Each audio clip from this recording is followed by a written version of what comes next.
La mobilité est un facteur clé d'insertion sociale et de développement économique.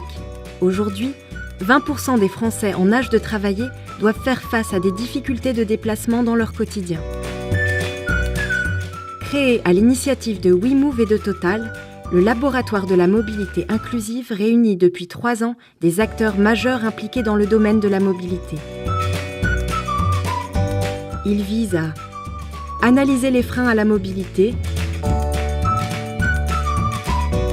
faire émerger le débat et proposer des solutions au travers, notamment, de groupes de travail.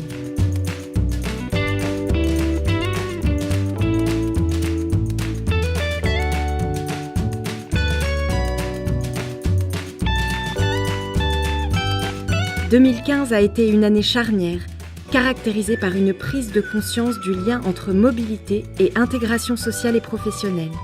6 mars 2015, le Commissariat général à l'égalité des territoires publie à l'attention des préfets un document relatif aux politiques de transport et de mobilité en faveur des habitants des quartiers prioritaires. Il souligne que le développement des transports publics et le soutien à la mobilité conditionnent très souvent l'efficacité des autres politiques publiques en direction des habitants des quartiers populaires, qu'il s'agisse de l'accès à l'emploi, l'insertion sociale et professionnelle, la santé, la culture, l'éducation, etc. 16 juin 2015, le Premier ministre commande une évaluation de la mobilité géographique des travailleurs. Dans son courrier, il indique que la mobilité des travailleurs est un outil essentiel dans la lutte contre le chômage. Plusieurs indices convergent pour suggérer que celle-ci est insuffisante en France. Selon certaines analyses, l'inadéquation locale entre offre et demande d'emploi pourrait ainsi représenter jusqu'à 2,5 points de notre taux de chômage. 14 septembre 2015, le président de la République annonce la création de 100 plateformes de mobilité à l'occasion du comité interministériel aux ruralités. L'égalité, c'est aussi la mobilité, sujet qui a été posé plusieurs fois au cours de cette visite. Pouvoir utiliser son véhicule, pouvoir avoir des plateformes de mobilité, et justement, 100 plateformes seront créées dans le cadre des projets pour les bourgs-centres, afin de permettre la mutualisation des offres de véhicules, faciliter les déplacements, notamment des jeunes et des plus modestes.